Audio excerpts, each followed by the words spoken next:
All right. So you can actually relive memories and you can actually get some psychological reactions from them. Now, I'm not gonna go through all of my memories, and I'm certainly not gonna sit here and bore you with these psychological reactions. But let me just give you an example. So there was this woman who appeared on the Maury show. I don't know if you ever watched the Maury show. I I used to watch it a little bit way back in the day when I didn't have anything else to watch.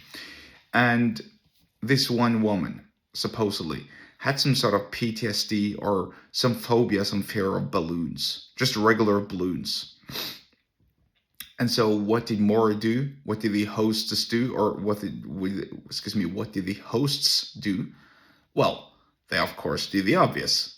They flooded the scene or the entire studio with balloons. I think it was blue balloons. And if I'm not mistaken, I think the woman eventually fainted. Because the idea was, of course, to show her that blue balloons aren't dangerous. Because they're not. And the idea was also exposure therapy. Expose the subject for the things that they fear the most. Which, I mean, the idea is pretty interesting, but it doesn't always work. And exposing yourself to places or to sentences or to sounds that make you remember good memories is precisely what you can do to sell yourself on an idea or being persuaded to pursue the idea even more. I'll give you an example because it was a little bit difficult to, or it is a little bit difficult to explain. But recently, I passed through a gate at the airport where I took the first step into doing something that was financially very, very successful for me. Now, I'm not going to reveal any more details because those are personal and because I don't talk about finances, how much money I make, and so on. That's not the game that I play, and it just attracts all sorts of wrong people, really. If you know, you know. If you don't know, you don't know. And you can sort of like read between the lines, and those who make money, those who are financially well off, they sort of like understand the vibe of the code and so on. The poor, those who are brokies, those who desperately need money and who chase the next bright shining syndrome, or the next bright shining object, they need all the proof, they need all the screenshots of some PayPal transaction or whatever. That's not the game that I'm playing. Again, read between the lines. Anyway, so that was a positive experience. However, here's a negative experience, and it's kind of borderline hilarious, but at the same time, it's a little bit negative as well. Because when I walked past that airport gate, I was persuaded to pursue the financially profitable venture even more, to commit to it even more. I sold myself even more on pursuing the venture. And just like, if you remember the debate in 2024 between Donald Trump and Kamala Harris, they only had one debate.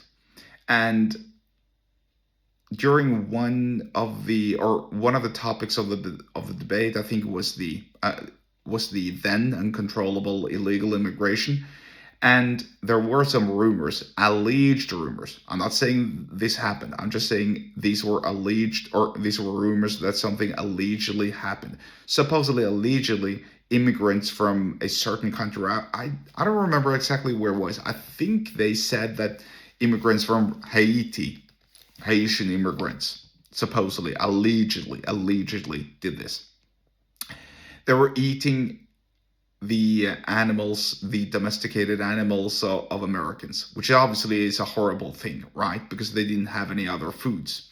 And so Trump, he put it so what's the word I'm looking for there? He put it so eloquently. He just said point blank, "They're eating the dogs, they're eating the cats." Think about it. And people are like, yeah. And that's when they remember the memory. That's when they're being sold via the memory that Trump's right. Now, I think, I'm not going to say that phrase alone won in the debate. But I'm pretty sure most people remember that phrase because that's what it's all about.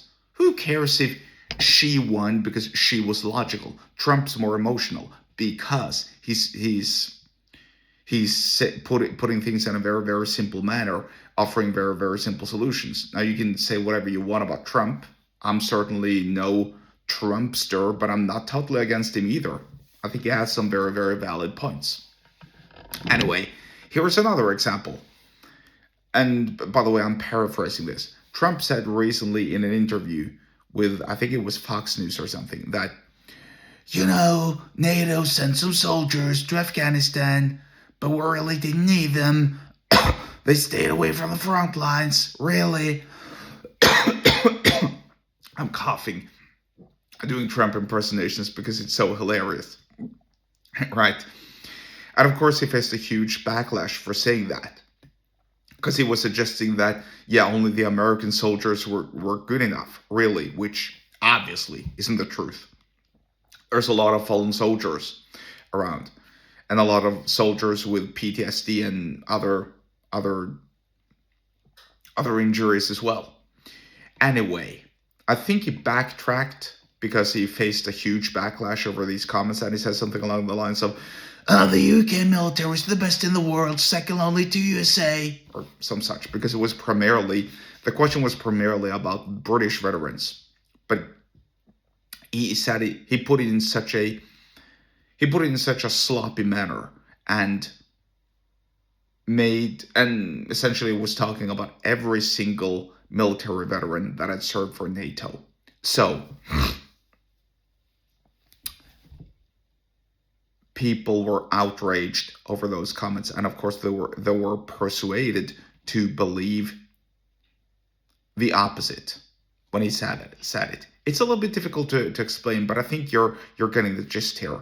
When you're experiencing good memories or bad memories via someone's comment or via being at a place or something or some such, you will eventually persuade yourself into being sold on whatever thing that you're experiencing, being sold for or being sold against. So hopefully that makes sense. And if you want more examples, if you want more tips and tricks on sales and persuasion and so on, then get subscribed to my email list. The link to do so is in the episode description wherever you are watching and or listening to this, and I'll see you there.